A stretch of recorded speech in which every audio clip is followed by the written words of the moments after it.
Milenial itu lintas batas.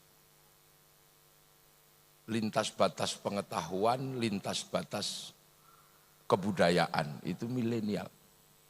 Orang Malang bisa berbudaya Eropa. Tidak lagi mengatakan aku cinta padamu, tapi I love you. Orang Malang bisa makan spaghetti, bahkan lebih spaghetti daripada orang Itali. Orang Malang bisa lebih Arab dari Arab. Bahkan takbirnya bisa lebih tinggi dari Saudi. Ini adalah milenial. Sebuah ruang lintas batas. Masa mudanya Bapak Rektor untuk menjangkau Afrika, untuk melihat gajah, mesti menunggu flora dan fauna. Ya ini yang tua-tua ini. Makanya kalau dulu flora dan fauna acara favorit karena menunggu gajah dari Afrika. Walaupun kadang diganggu siarannya Pak Harmoko. Tapi sekarang lintas batas. Yang penting punya kuota. Tinggal pegang smartphone, semua jadi satu di situ. Cari center ya di situ. Cari radio di situ, cari koran di situ, cari televisi di situ. Dan cari apapun di situ tinggal ketik kucing Afrika keluar. Kalau mau iseng bokong India keluar. Itu milenial. Ini milenial. Manusia bertemu dalam satu ruang yang sesungguhnya adalah capaian-capaian peradaban. Akan tetapi satu yang tidak bisa dijangkau oleh anak milenial, apa?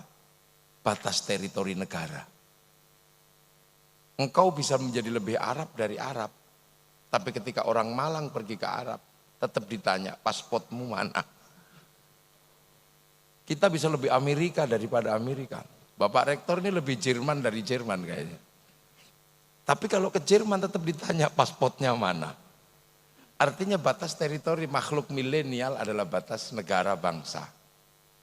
Atau batas nation state.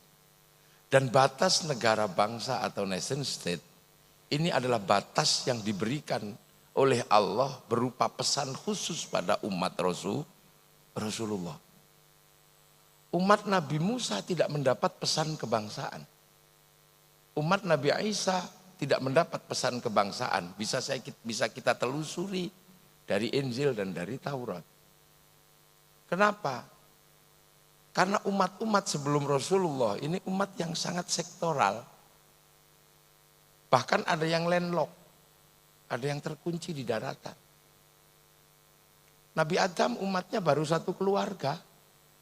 Ya problemnya baru urusan cinta.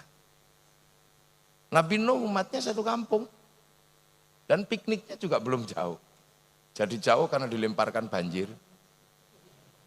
Umat Nabi Musa, walaupun Nabi Musa garangnya kayak gitu.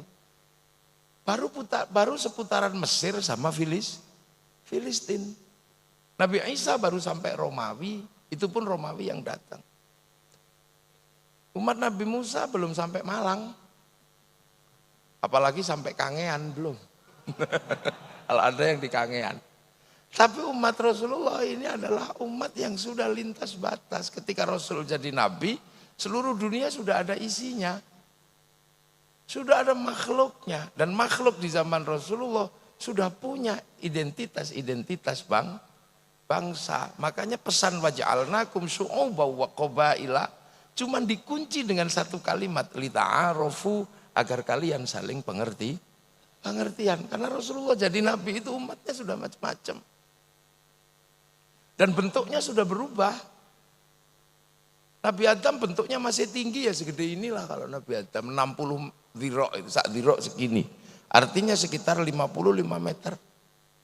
Besar umat Nabi, zaman Nabi Adam itu gede. Wong kadalnya aja segede dinosaurus.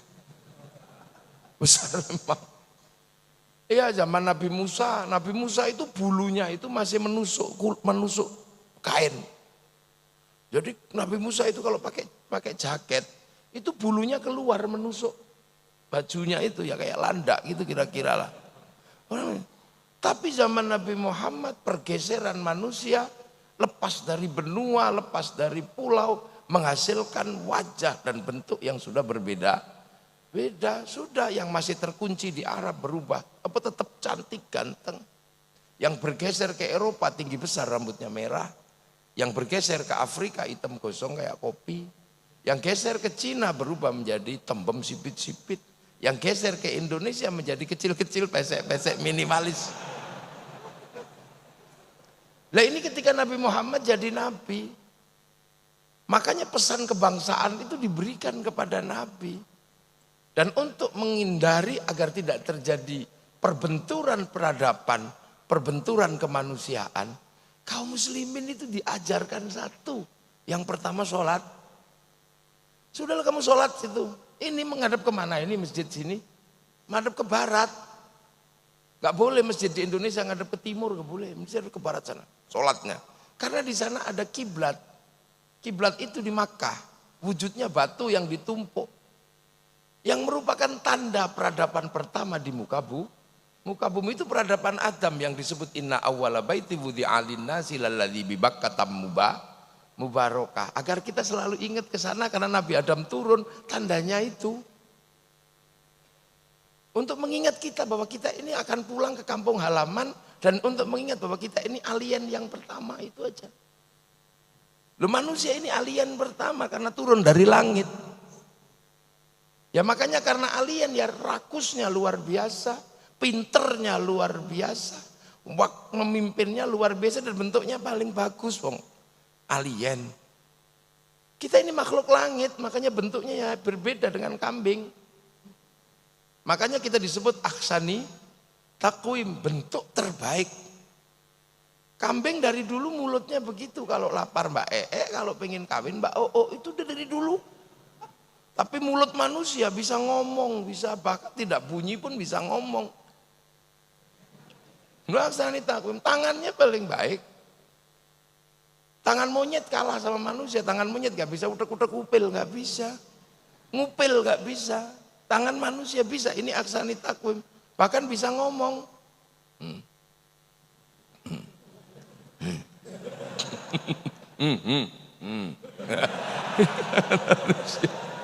Lah ini laqad khalaqnal insana fi ahsani takwim. Tapi ahsani takwim kita ini sudah berbeda-beda di zaman Rasulullah. Sudah pesek, masih cakep, macam-macam ahsani takwimnya.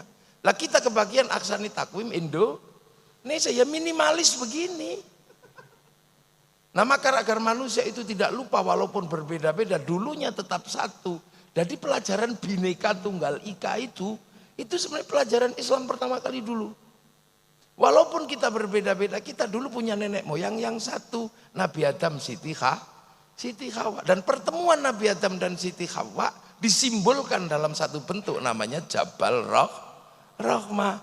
Makanya kita ini disuruh tengok Jabal Rahmah kalau pergi haji untuk mengenang masa lalu nenek moyang kita satu. Mau jadi Cina ya dari situ nenek moyangnya, mau jadi Arab ya dari situ, jadi Eropa juga dari situ, jadi Indonesia juga dari situ. Inilah prinsip dasar yang kemudian dikenal dengan ukhuwah basyariyah. Ini Islam ini sudah disiapkan untuk menjadi makhluk masa depan, untuk tidak tersandra oleh masalah masa lalu. Jadi untuk menjadi manusia masa depan, Allah sudah bikin resolusi agar kaum muslimin tidak disandra oleh masalah masa lalu. Makanya kita cuma diminta untuk saling pengertian gitu aja. Arab ya kita pengertian lah, cantik ganteng gak usah emosi. Karena gak ada air. Makanya dibikin cantik ganteng biar kalau gak mandi ya tetap cantik, tetap ganteng gitu aja. Ya kira-kira begitu, gak ada dalilnya. Dan karena ini bukan rukun iman gak usah dipercaya deh. Wong itu lita'arofu agar kalian saling pengertian. Cuman orang Depak memaknai saling mengenal, kurang pas kalau menurut saya. Bahasa saling mengenal untuk ta'aruf itu nggak pas. Karena apa? Bahasa Indonesia mati ketemu bahasa Al-Quran. Ini biasa dalam rumus ilmu linguistik itu ada begitu. Kekalahan satu bahasa karena kalah tua. Bahasa Indonesia sama bahasa Jawa kalah tua. Makanya bahasa Indonesia nggak sanggup menerjemahkan kunduran truk, nggak bisa. Nggak bisa. Dia mati dia. Pecirit itu udah nggak bisa. Iya. Ini dalam tataran berdasarkan ilmu linguistik memang ada masalah. Makanya ketika bahasa Indonesia ketemu bahasa Arab mati. Lita'arofu bimakna saling mengenal. Bukan saling pengertian. Karena kalau mengenal itu bisa menjadi masalah. Saya mengenal tikus tapi pengen mukul kepalanya aja. Saya kenal ular tapi pengen bunuh aja. Maka lita'arofu adalah saling pengertian. Eropa tinggi besar rambutnya merah, kita pengertian aja. Karena di sana musim dingin. Kalau dibikin kecil kedinginan mati, itu aja. Makanya mereka kalau musim dingin lari ke Indonesia karena kehilangan ultraviolet, pigmen kulitnya berubah, maka dia lari ke negeri tropis untuk berjemur. Maka sesungguhnya ketika mereka ke sini itu berjemur bukan pornografi. Kita aja yang ngeres kadang. Maka siapapun pemimpin dari Unibro nanti yang lahir, tolong tidak usah bikin perda syariat khusus mengatur turis harus pakai jilbab, nggak usah. Ini pengertian dasar. Orang Eropa kalau musim dingin tanpa daun karena rontok di musim gugur. Makanya bulan Desember ketika tidak ada daun, Natal menggunakan daun cemara karena hanya daun itu yang tidak rontok. Makanya tidak usah heran kenapa Natal pakai daun cemara karena itu yang tidak rontok, bukan saking hebatnya daun cemara. Seandainya Natal asli Malang bisa daun jambu, bisa daun mangga. Makanya takmir masjid Raden Fatah tidak usah emosi. Jangan kau tanam cemara di depan masjid kami. Itu pohon Kristen. Semenjak kapan pohon punya agama? Ini. Jadi Islam itu sudah dipersiapkan betul untuk menjadi manusia masa depan. Afrika kenapa hitam gosong? Tidak usah emosi. Allah menitipkan singa di Afrika, dibikin putih dikejar singa kelihatan. Lah kalau hitam tengkurap udah dianggap kayu kebakar, udah nggak kelihatan. Cina kenapa tembem sipit? Karena di sana ada musim dingin, salju turun, mataharinya keluar, silaunya luar biasa.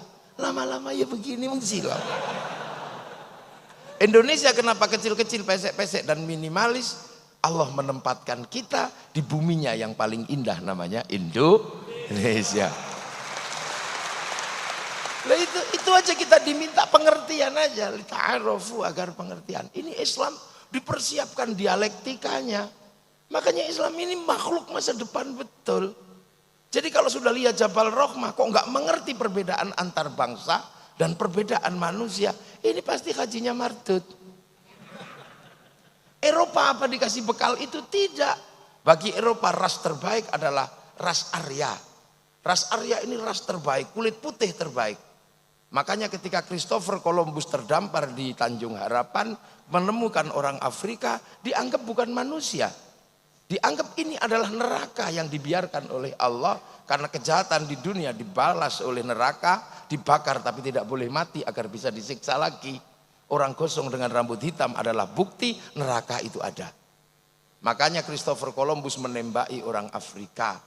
Dan bahkan kemudian perbudakan dimulai dari Afrika. Hampir seluruh perbudakan dimulai dari Afrika.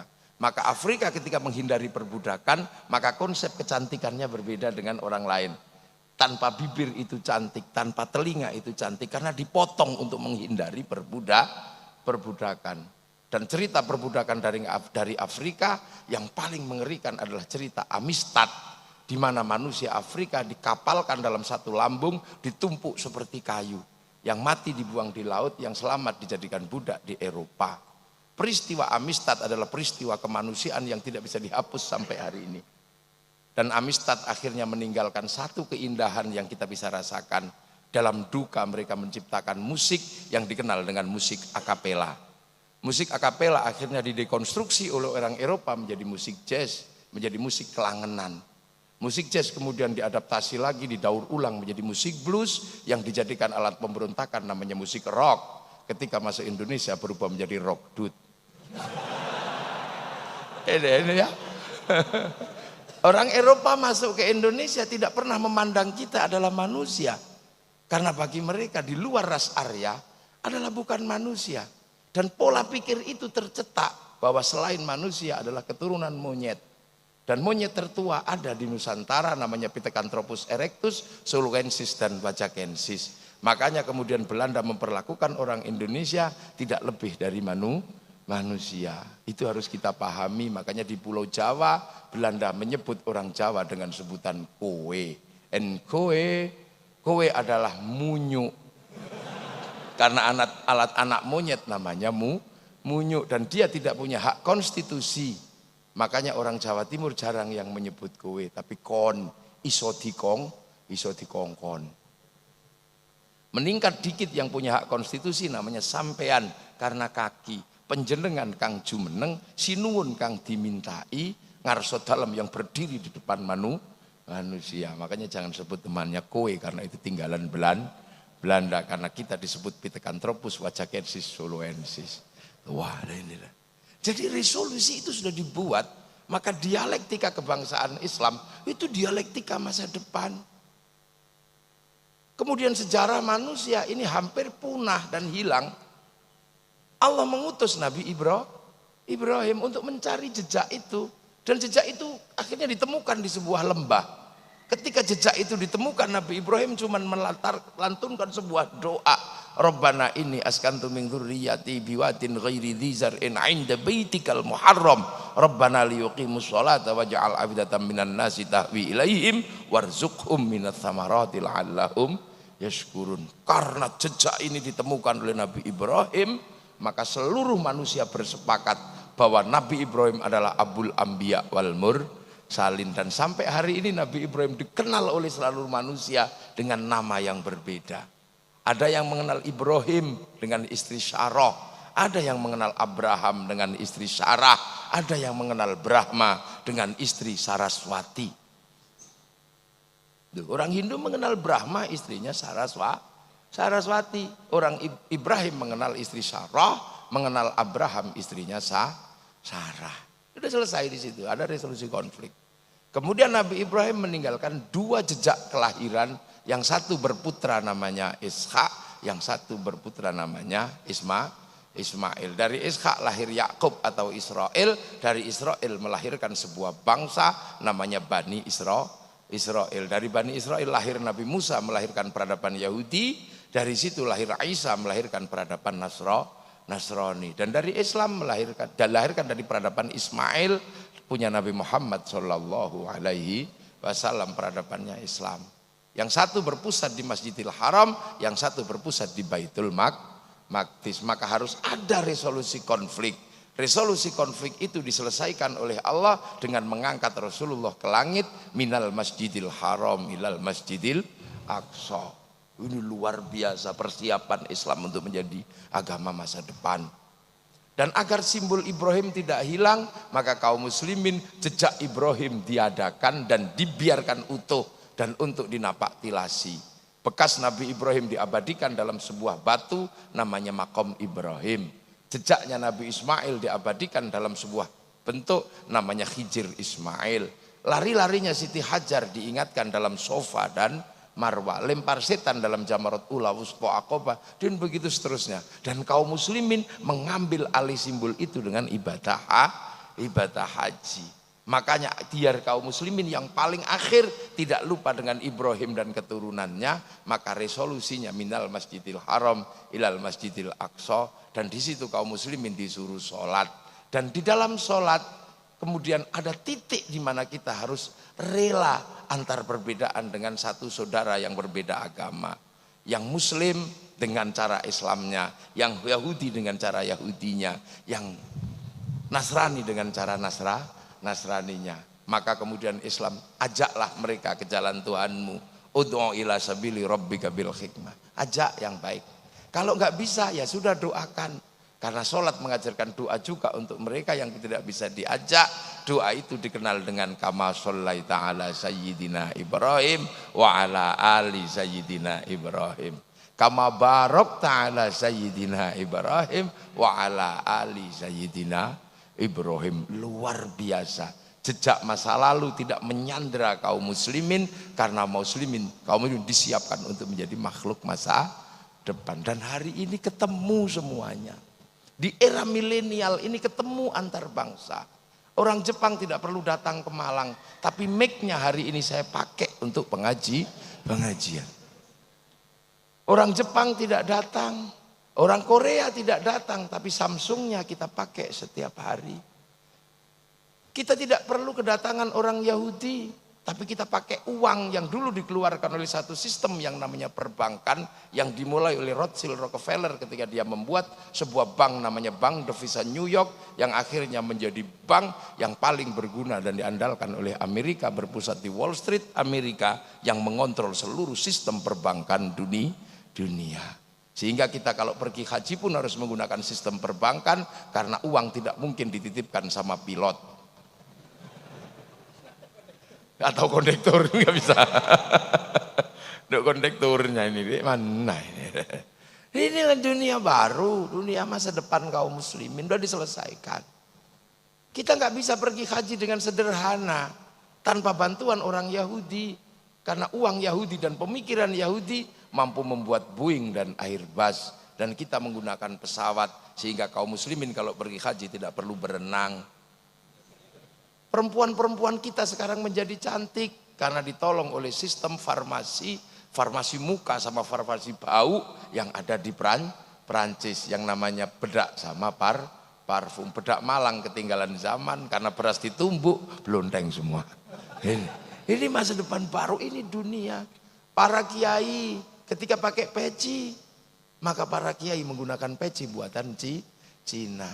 Ada banser, ada polisi, semua dibordir sehingga ada orang tahu ini polisi, ini banser. Kenapa dibordir? Ya karena kita biar tahu ini simbolnya siapa. Mesin bordirnya yang menyiapkan Cina, namanya mesin butterfly. You know.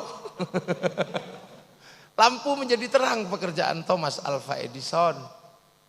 Kita punya sistem kerjaan Newton sehingga kita punya listrik dan segala macamnya.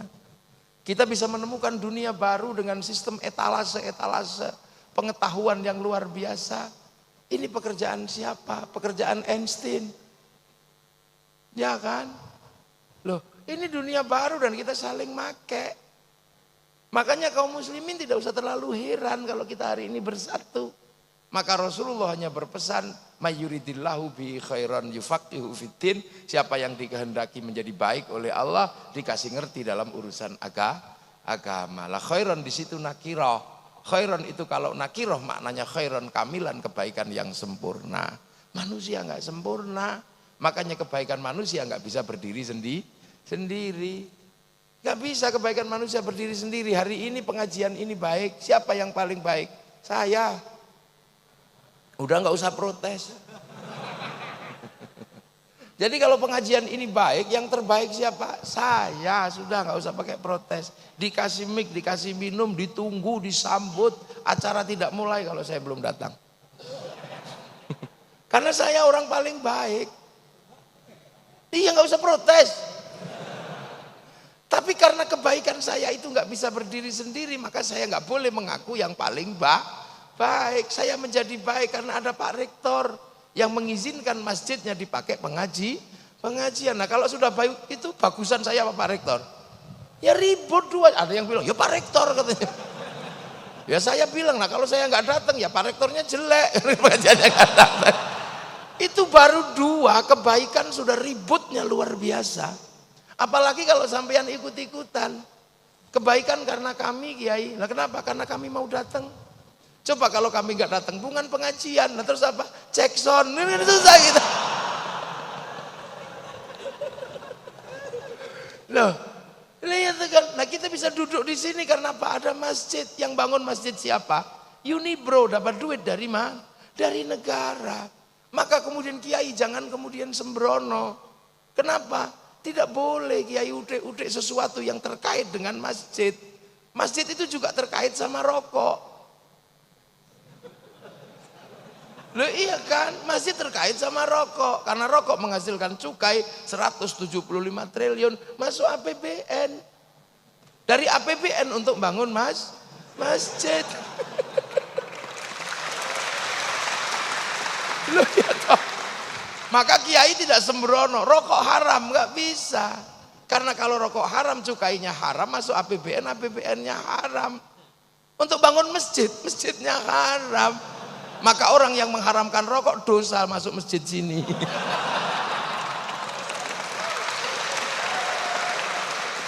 Loh ini loh. Kiai Hasyim Asy'ari ketika melawan Belanda menggunakan rumus man tasyabbaha biqaumin fahuwa minhum. Siapa yang menyerupai Belanda, dia sama dengan Belanda. Makanya karena Belanda pakai uang gulden, akhirnya Kiai Hasyim disuruh bayar pajak pakai uang gulden, nggak mau. Kalau mau sapi ambil, kalau mau beras ambil, tapi kalau mau pakai gulden saya nggak mau, karena saya sudah mengharamkan apapun yang terkait sama Belanda. Lah orang sekarang lupa, haram rokoknya, cukainya mau. Ini ndak istiqomah. Bank haram tapi pakai uang. Loh, uang itu produksi bank, bukan produk KUD. Maka kiai ulama-ulama kita ini selalu dianggap tidak revolusioner, bukan karena itu, karena kalau sudah mengambil hukum agama, konsekuensinya syar'i. Kalau konsekuensinya syar'i nggak bisa macam-macam. Bank haram nggak bisa. Kalau bank haram, baca Quran haram. Karena seluruh percetaan Quran utang bank dulu sebelum dibeli oleh negara. Jadi jangan sembrono ketika bikin hukum haram. Kami nggak suka, udah gitu aja. Nggak bisa. Ini loh Pak Rektor. Makanya dunia ini kalau dengan sistem yang ini, makanya jadi aneh. Ini dunia baru. Eranya umat Rasulullah ini, makanya kalau kita makan aja misalnya doanya Allahumma barik lana. Kenapa mutakallim al ghair bukan mutakallim wahda? Padahal seretan ya seretan sendiri. Karena makan itu nggak bisa sendiri, yang nanam berbeda, yang bikin bumbu berbeda, yang bikin kompor berbeda, yang ulek-ulek berbeda, yang bikin cowek berbeda. Kita nggak pernah ngerti ketika tukang cowek itu bikin cowek airnya kurang, dikencingi, kita juga nggak paham. Ini kehidupan. Makanya para ulama hati-hati betul ketika sudah terkait dengan umat Rasulullah akhir zaman. Nggak bisa masuk gereja kafir, itu nggak bisa lagi. Cleaning service-nya bagaimana? Tukang AC-nya bagaimana? Nggak bisa. Jangan begitu. Makanya kiai-kiai santri ini kadang dianggap tidak responsif, tidak revolusioner, padahal sedang menjaga agar umat tidak terjebak pada keharaman yang lebih panjang. Jangan dikira. Semua tahu lah kalau urusan itu loh. Ini umat Rasulullah, umat milenial. Maka tantangan milenial jangan takut, anak unibrow. Ketika dunia baru mengajarkan perbankan, di situ ada obligasi, di situ ada pertarungan finansial. Kita harus berada di situ untuk bertarung di situ. Jangan ketika gagap di situ mundur. Bank haram, kalah kamu dalam percaturan dunia baru. Akhirnya kalian menjadi kelompok informal, sibuk sana sibuk sini, bikin website, akhirnya menyebar uak sana sini. Itu duniamu. Dunia kita adalah dunia farmasi. Bertarunglah di situ. Ketika gagal di situ, jangan mundur minum kencing unta. Ini dunia baru, pertarungan nuklir. Kamu gagal di situ, jangan mundur kembali berkuda dan memanah. Ini era antariksa. Ini era antariksa, orang sudah melihat rembulan, tinggal kapan pindah ke sana. Melihat Mars, kapan pindah ke sana. Mungkin nggak manusia bumi pindah ke benua, ke angkasa yang lain. Jangan ketika gagal di situ, kamu mundur. Bakas lagi celana cingkrang dan bakas jenggot. Ini era yang sudah dibahas oleh orang-orang setelah Rasulullah. Makanya kalau mundur jangan terlalu jauh. Cara mundur biar tidak terlalu jauh, kita harus sadar bahwa kita ini generasinya ulama. Generasi awal itu generasinya Rasulullah. Orang yang ketemu Rasulullah namanya sahabat. Sahabat menyelesaikan problemnya sendiri. Urusan jenggot, urusan celana cingkrang itu diselesaikan di zaman sahabat. Ketika sahabat pindah ke Madinah, ketemu dengan pasar baru ujung dari jalur sutra, ketemu dengan peradaban berbeda. Ya Rasul, itu siapa? Kok jenggotnya kiri, kumisnya kiri kanan jenggotnya 12? Oh itu Cina. Utlubul ilma walau bisin. Maka sahabat Sa'ad bin Abi Waqqas melakukan perjalanan ke tanah Tiongkok. Pulang Rasulullah masih ada, pulang lagi Rasulullah sudah tidak ada. Maka kemudian Sa'ad bin Abi Waqqas makamnya ada di Cina, di daerah Huangsu kalau tidak salah. Loh ini loh. Sahabat ketemu dengan orang-orang culas. Ya Rasul, di pasar ada orang culas. Ini nipu tok kalau berdagang. Oh itu biasanya Yahudi. Tengok aja cirinya ada. Orangnya tua, giginya masih utuh, rambutnya hitam, jenggotnya nggak ada. Lu kok gitu ya Rasul? Iya itu umat Nabi Musa. Dulu Nabi Musa mau dicabut nyawanya, malaikat Israel ditempiling. Siapa itu ya Allah? Oh itu Musa, kamu jangan macem-macem. Jangankan kamu, aku aja dulu pernah dikomplain sama dia. Yang hati-hati, makanya ya Musa, nyawamu sudah expired. Waktunya dicabut, tapi bilang dong jangan coba cabut. Iya rambutmu sudah putih kata temanku, gigimu sudah rontok, jenggotmu sudah semrawut. Oh kalau gitu ya udah cabutlah. Nah orang Yahudi mikir Nabi Musa dicabut karena 3 itu. Maka orang Yahudi punya kebiasaan nyemir rambut, nyukur jenggot, memperbaiki gigi. Agar kalau malaikat datang, oh belum waktunya. Itu. Nah itu sudah diselesaikan di zaman sahabat. Maka sahabat kemudian menjadikan lihyah atau jenggot untuk membedakan dengan orang Yahudi. Cuman masalah jenggot menjadi rame di Indonesia karena Kiai Said mengatakan orang berjenggot itu goblok. Itu aja yang jadi ribut. Dan kita bisa benarkan Kiai Said. Wong Kiai Said itu merespon orang. Ada orang di Jawa tiba-tiba mengatakan Wali Songo tidak ada. Wali Songo tidak ada. Itu fiktif. Orang itu bernama Zainal Abidin, jenggotnya segini. Maka Kiai Said mengatakan dasar memang orang kalau jenggotnya panjang itu goblok. Maksudnya orang yang mengatakan Wali Songo tidak ada itu. Akhirnya orang itu mengatakan hal yang sama. Kiai Said goblok. Orang penerus Wali Songo kok mengatakan orang berjenggot panjang itu goblok. Padahal seluruh Wali Songo itu berjenggot. Lah katamu kemarin gak ada. Kok sekarang ada dan berjenggot. Baru 1 tikungan udah kena uppercut. Sama kayak saya diundang seminar untuk menyeminarkan Gajah Mada Muslim dengan nama Gajah Mada. Saya datang tapi saya nggak mau ngomong. Saya cuma membuka pembicaraan saudara-saudaraku aneh. Saya nggak mau ngomong kalau Gajah Mada itu bernama Gajah Mada. Karena bagi saya kalian aneh. Saya ini mendoakan orang mati. Kamu bilang tidak sampai bahkan musyrik. Lu kok sekarang kamu malah ngislamkan orang mati? Malah sederhana. Jadi era ini udah diselesaikan. Kemudian era berikutnya menyelesaikan. Terus begitu. Ketemu dengan orang Romawi di Madinah. Komoditas Romawi yang paling bagus itu jubah. Cuman orang Mekah ini kalah gede sama orang Romawi. Makanya ketika pakai jubah Romawi, korsetnya begini, jadi medidi, khoilah. Terus belakangnya panjang sisanya. Ada yang bawakan. Maka kemudian menjadi terlihat sombong oleh Rasulullah suruh motong. Potonglah jubahmu biar kamu tidak terlihat sombong. Makanya kemudian lahirlah konsep isbal. Itu kan sudah diselesaikan di sana.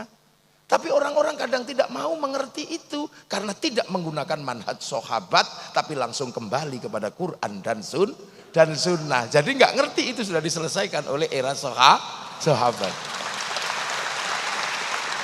Jadi nggak ngerti, itu udah diselesaikan.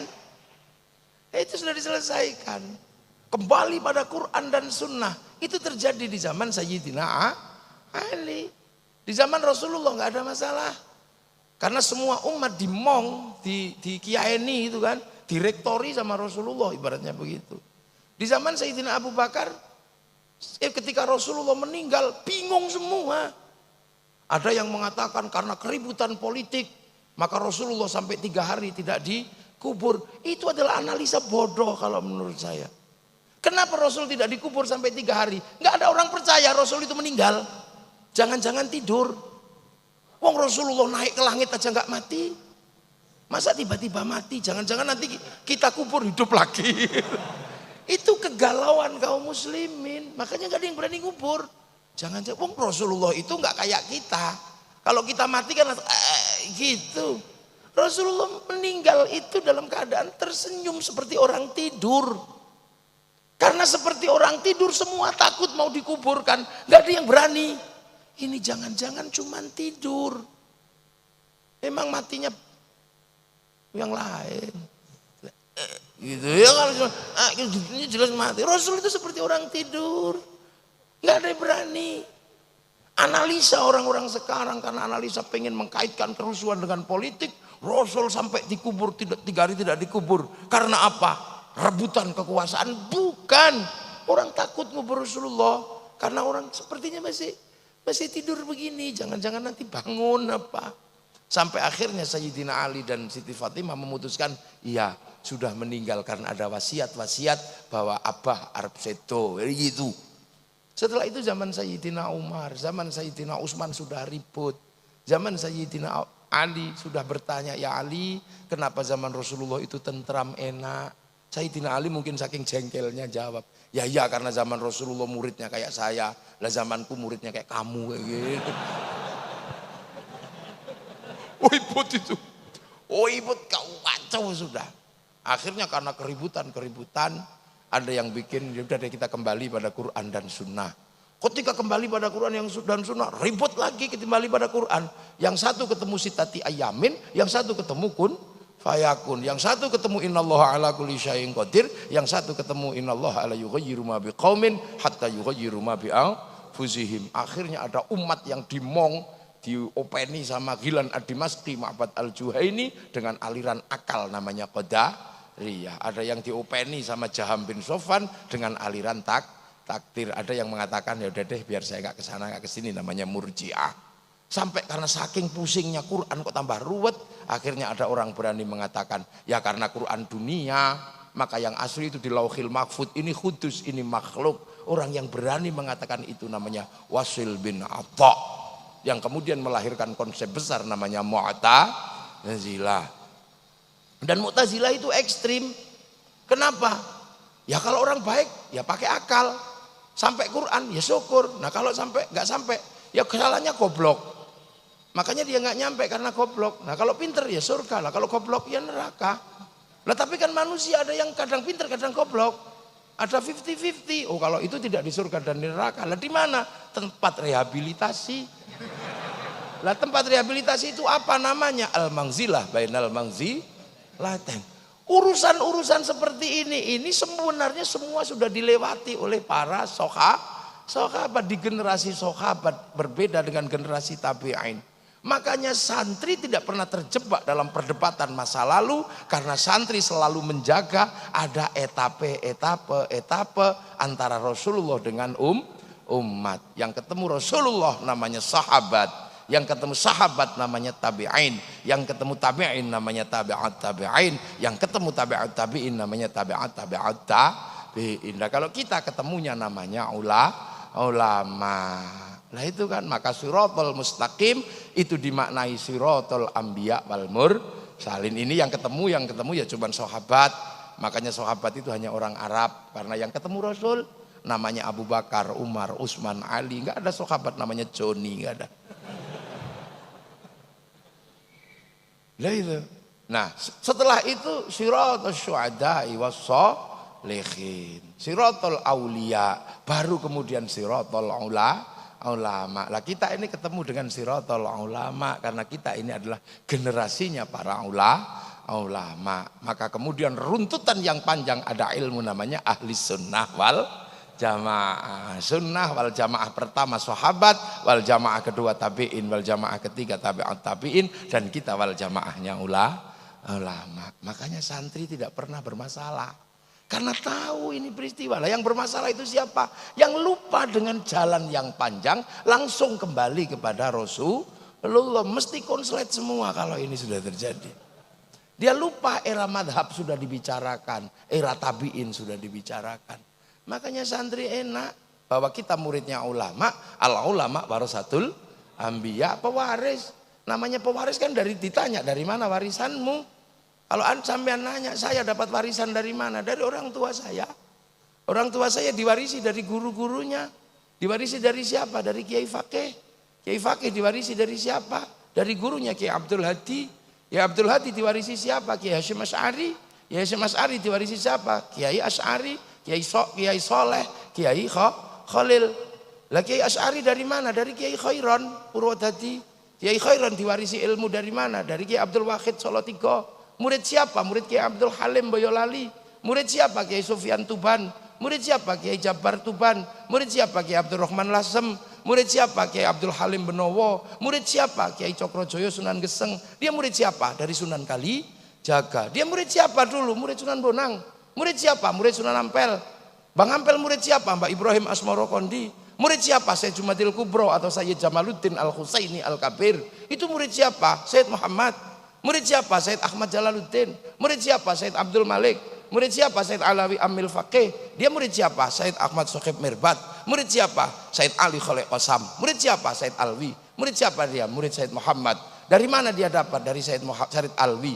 Dia dari mana? Dari Sayyid Ubaidillah. Murid siapa? Sayyid Ahmad Al-Muhajir. Murid siapa? Sayyid Isa. Murid siapa? Sayyid Muhammad. Dia dari mana? Dari Sayyid Ali Uraidi. Murid siapa? Sayyid Ja'far Shadiq. Murid siapa? Sayyid Bakir. Murid siapa? Sayyid Ali Zainal Abidin. Dari mana? Dari Sayyidina Hasan dan Husain. Dan dari mana? Dari Sayyidina Ali. Nah ini dari siapa? Langsung dari Rasulullah Muhammad Sallallahu Alaihi Wasallam.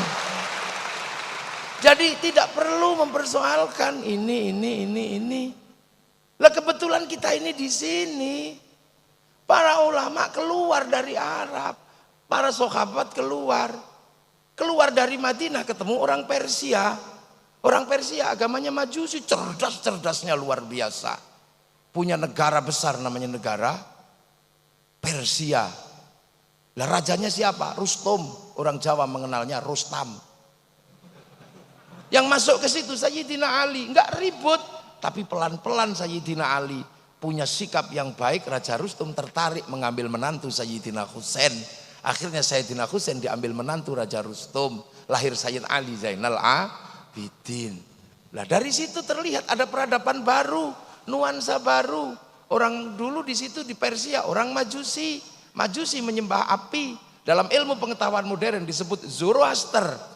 Zoroaster itu nabinya bernama Zarathustra, ajarannya nihilisme, Tuhannya dua, yang Tuhan terang namanya Ahriman, Tuhan gelap namanya Ahura Mazda.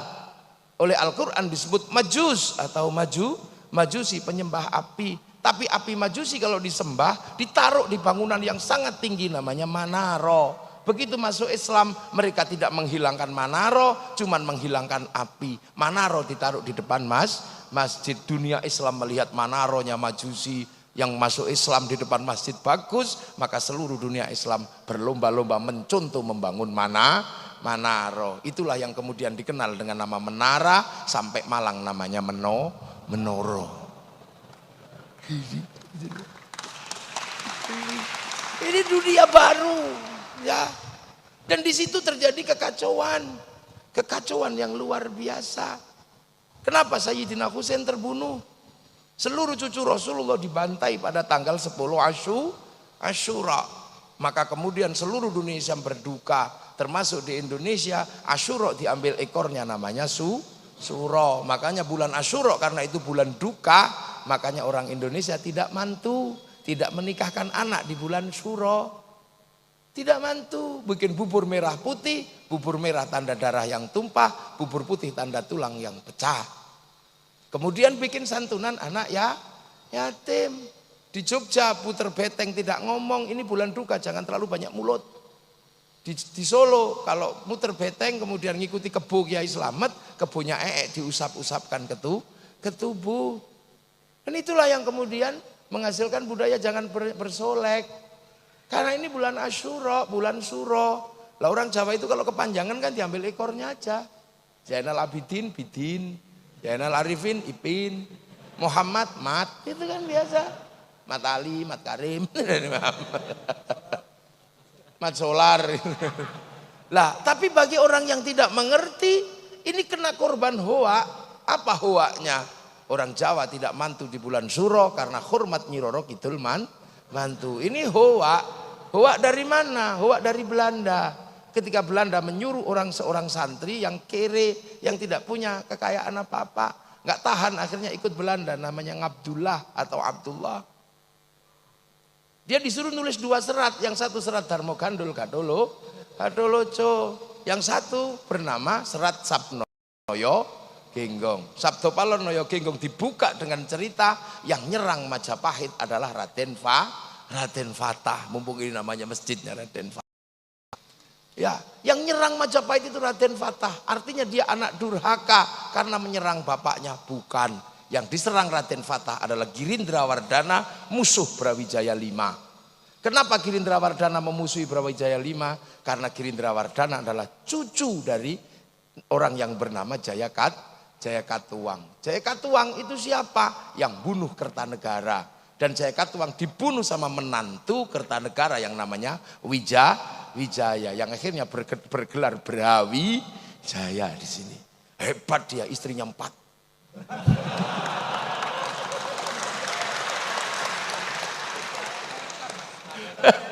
Iya, syaratnya rektor. Tapi nggak boleh. Kalau Pak Rektor ini orang gini. Iya, muwahhidin. Enggak, lah itu. Lah Brawijaya mendirikan Majapahit, punya anak namanya Jayanegara. Itu, tapi Jayanegara direbut sama Kuti dan Semi, kemudian Kuti Semi dibantai oleh Tribuana, Tribuana punya anak Hayam Wuruk, Hayam Wuruk melahirkan generasi berikutnya termasuk Brawijaya V. Jadi ini. Dan di era-era Majapahit inilah bangsa Indonesia, bangsa Nusantara punya kerajaan Majapahit di era ini yang mampu menaklukkan 2/3 dunia.